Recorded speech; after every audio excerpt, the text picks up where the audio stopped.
Chapter 25. Combat Shooting. Jenny Hamman, 13. 1983, Arizona. Mr. Brown picked her up on the day following the last day of her 7th grade year with very little explanation, as had become her expectation of these forays planned by her grandfather before his death. Jenny always had a mixture of anticipation and dread as she counted down the days. She received a letter 3 weeks before with a suggested packing list and very little information. She surmised from the packing list that she was going somewhere warm. She was bringing sneakers and hiking boots, so at least this summer she might get away without running bare-ass through the woods with an Indian tracker laughing at her the entire time. Robert showed up like clockwork at her front door at 12 o'clock, as prearranged. Next year, she swore she'd stand there and open the door at 11:59:59 and catch him reaching for the doorbell. "Where are we going?" As usual, Mr. Brown replied. "You'll know when we get there, won't you?" They traveled to the private executive airport and boarded, unusually, a twin-engine prop plane instead of the normal corporate jet. Why aren't we flying the corporate jet? This plane is designed for short takeoffs and landings. Where we're going doesn't have a paved airstrip. The plane was louder than the jet and a lot colder, as for some reason the pilot kept his window open the entire flight. Conversation was almost impossible. Jenny thought to herself that Mr. Brown had designed it to avoid being bombarded with her never-ending questions. About 3 hours into the flight, the plane dipped its nose. Looking out the window, Jenny saw no sign of an airport, only desert as far as the eye could see. They circled what looked like a dirt road that someone had scraped out of brush with a bulldozer. Large flaps extended from the back of the wing as it turned into land. As they touched down on the rough strip, the whole plane shook, and the engines roared when the pilot reversed the props. They left a cloud of red dust behind them all the way down the landing strip until they stopped at the very end. Jenny's ears rang with the incessant noise of the past several hours. She squinted through the small window and saw an older man, almost her grandfather's age, with iron-gray, short-cropped hair and a face, if possible, more weathered than her grandfather's. The man walked over and leaned in the door as the crewman lowered the air stair. He yelled into the cabin, "Come on, Dee Mao. I'm not getting any younger. Offload and throw your shit in the back of the truck." He didn't offer to help or linger in the door.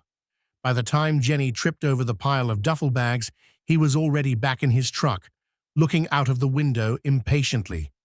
Between Robert, the pilot, and herself, they managed to load all the bags into the truck and crawled in the front cab with the dour old man. Dour he might be, old he might be, but Jenny got the distinct impression that this was the kind of man who chewed railroad spikes and spit out nails.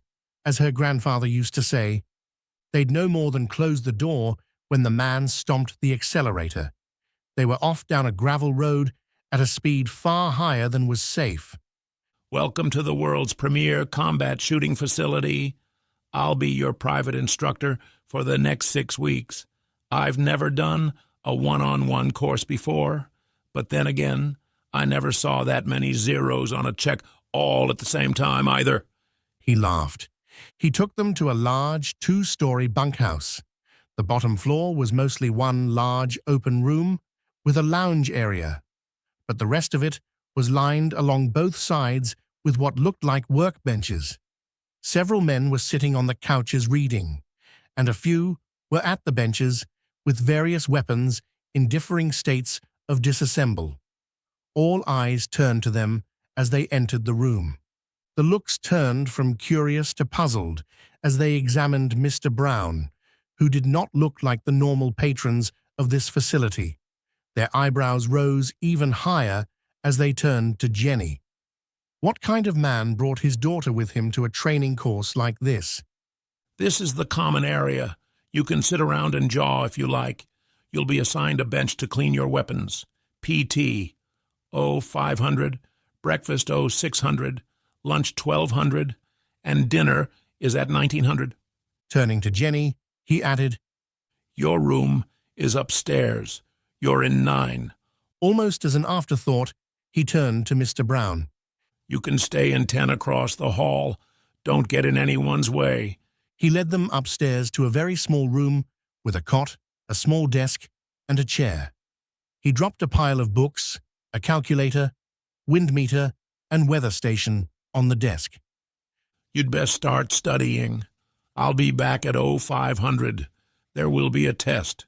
Jenny scowled at his back as he walked out of the room. Thank you for welcoming me. I'm very pleased to be here. She yelled at his back as he disappeared down the hall and down the stairs.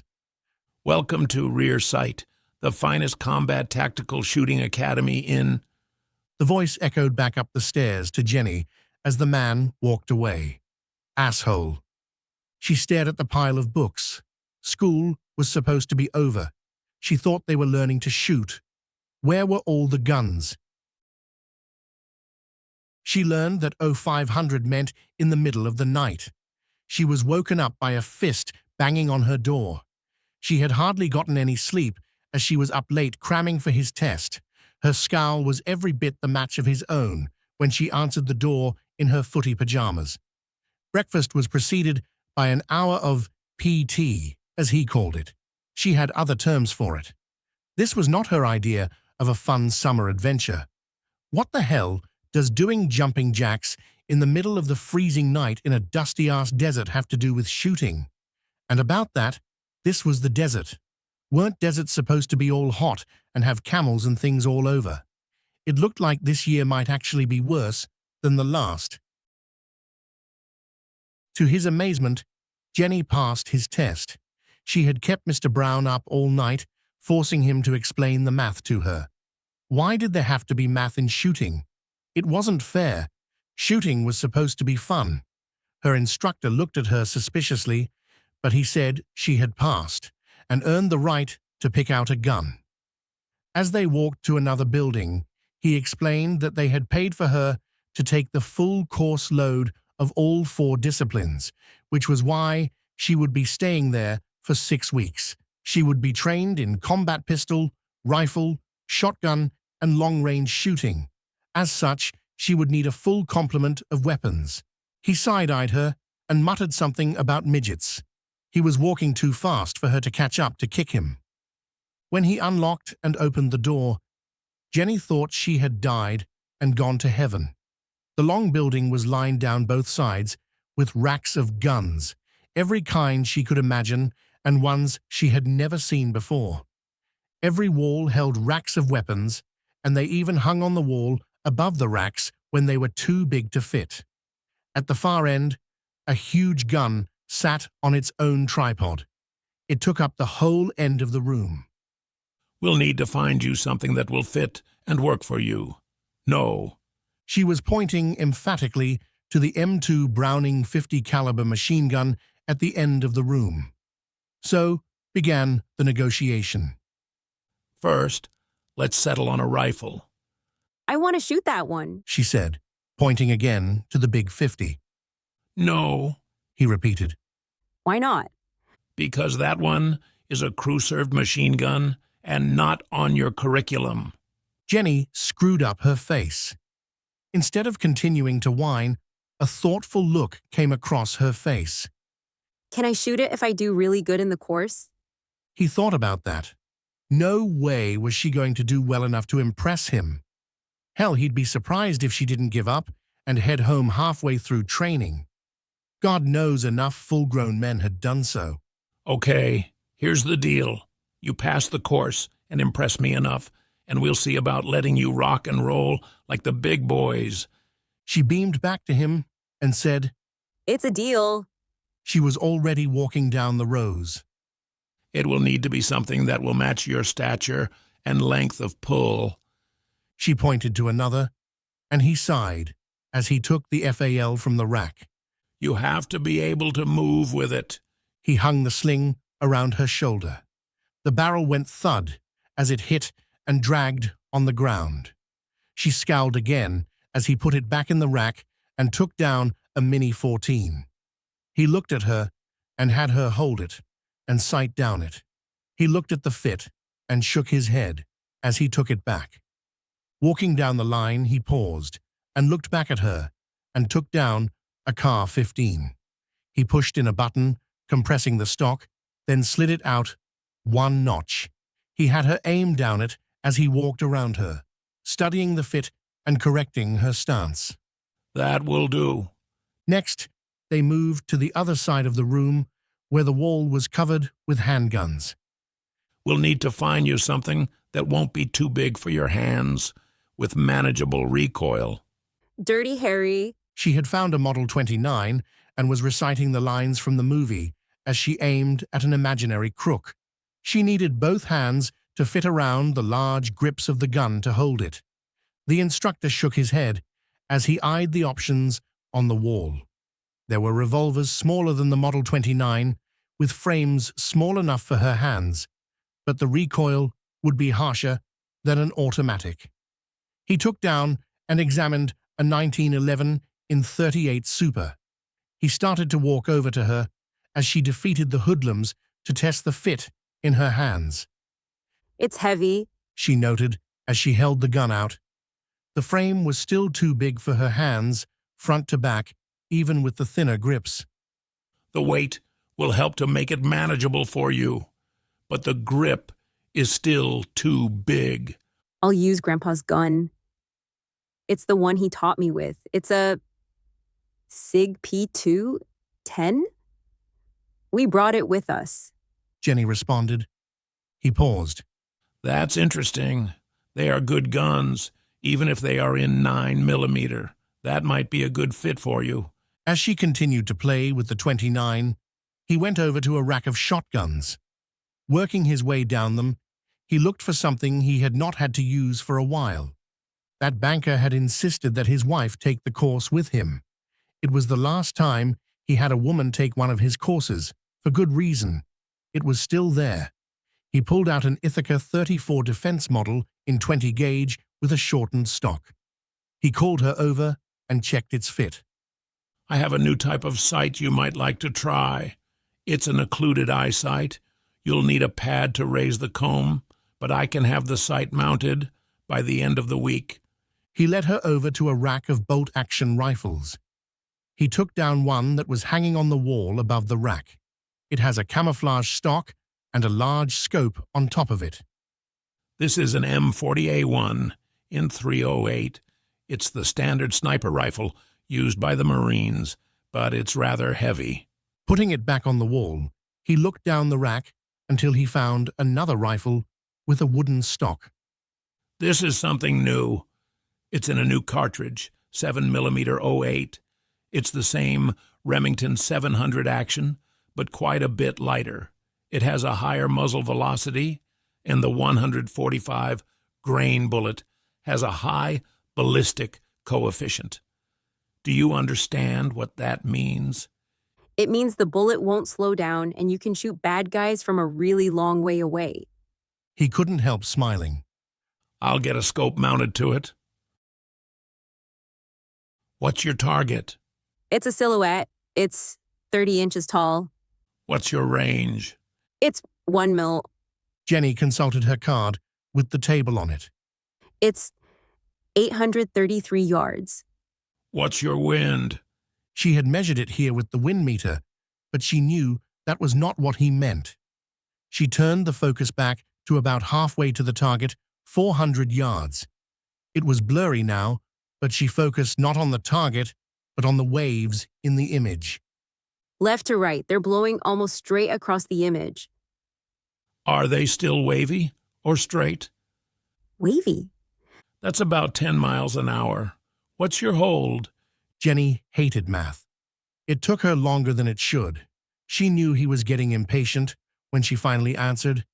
4.4 mils and 1.6 left. It will drop 143 inches. Is that a question? Yes, is that right? I don't know. Why are you asking me? It's your rifle, your dope, your pencil, and your shot. Send it and find out. Asshole. She didn't say that out loud. Jenny dialed in the hold on the turrets and settled in behind the rifle. The image through the scope became her whole world. She breathed and then slowly let half the breath out. She watched the image jump with each heartbeat. The trigger broke, and the image jumped and disappeared. She got the scope back on the target in time to see a puff and a dark smudge appear on the left side of the target. Hit. 9 o'clock. He called, as he watched the wake of the bullet track through the air all the way to the target in the spotting scope. It was a full 2 seconds later when she heard the gong of the bullet striking the steel target. Her laughter might have been a little maniacal as she looked through the scope at the target. She could not see that his grin matched her own. The scream resounded through the building. She looked up from the book she was holding and jumped down from the chair to run across the hall. Mr. Brown was in the corner of the room. What's wrong? He pointed frantically to the center of the floor, where a scorpion crawled across the floorboards. She knelt down. It was a nice, big, fat one. She looked at him concerned. Did it sting you? They can sting? Kill it. She looked at him condescendingly and went over and got an envelope. She then coaxed it onto the paper and captured it under his water glass. She carefully picked it up and carried it down the stairs. What happened this time? Asked one of the men sitting on the couch, comparing load data. He found a scorpion in his room. Look, it's really fat. Nice one. Are you going to keep it? Somehow, I don't think he'll let me. She sighed as she carried it outside the bunkhouse. Shooter ready? A nod of the head, tense, ready. The horn sounded. The butt of her rifle left where it touched her hip, coming up to her shoulder, front sight on the target. The light rifle jumped twice in her hands, but the front sight did not leave the target. 2 fresh holes appeared in the A-zone. She transitioned smoothly through the next 3 targets. She left her position at a dead sprint and ran to the next hula hoop on the ground. She took a knee and tried to control her breathing as she aimed at the 300-yard target. It took 3 tries to get a hit on the first piece of steel. After that, she had the hold and had no problem making hits on the next 3. She only missed once. Jenny ran again, another 100 meters to the next hula hoop on the ground. Now she was only 200 yards from the targets, but her breathing was harder. She missed the first shot. Slow down, control, hit. She got the next 3 with no misses. Running, she had to go down through a wash and up the other side to the next shooting position. Now she was really panting. It was hard to keep the sight steady on the target even at 100 yards. She hit the first 2 targets on the first try before her bolt locked open on an empty magazine. This was where her misses cost her, as she dropped the rifle to hang from the sling, drawing her handgun. The .210 was more than accurate enough to hit the targets at this distance if she could do her part. Struggling to control her breathing, she aimed with both hands in an isosceles stance and smoothly squeezed the trigger. It took 4 shots to hit the 3rd target. The 4th she got in 2. Angling to the left, she had to climb over the 200-yard berm and down again to a plate rack at 25 yards. She changed magazines along the way and was ready when she got to the ring. Die, commies! She hit all of the targets with the first shot, knocking them over one at a time, going down the row of plates. The RO hit the button on the timer. Unload! Show clear! He called out her time. It was not the fastest time in the class, but it put her in the top quarter. The others looked on with begrudging respect at the little girl who had beaten them with her mouse gun. As her instructor marked it down on his clipboard, he had to admit that the girl was coming along. It was the last day. A deal was a deal. She'd done better than anyone had any right to expect of a girl her age. He felt a pang of regret that she was leaving. He mused that with some more training and a bit more focus, she could be the first top-tier female shooter, not only in the women's class. He'd bet she'd be able to hold her own with the men in time. He made her help carry it. He would pick up one end, and she would struggle with the other. They carried it in pieces from the truck. First the tripod, then the receiver, and lastly the barrel, which he made her carry by herself. They hauled over an entire ammo can of ammunition. The targets were set up all over the hillside, silhouettes of men charging toward them. He showed her how to check the headspace and load the gun. He screamed at the top of his lungs, Gooks in the wire! Gooks in the wire! Kill those motherfuckers! She swung the gun around to the left, and holding the grips tightly, depressed the double paddle triggers with her thumbs. Kaboom, kaboom, kaboom! Die, you evil dink bastards! She roared, trying to match the volume of the gun. The big rounds blew through the plywood targets as she traversed the gun, cutting them in half.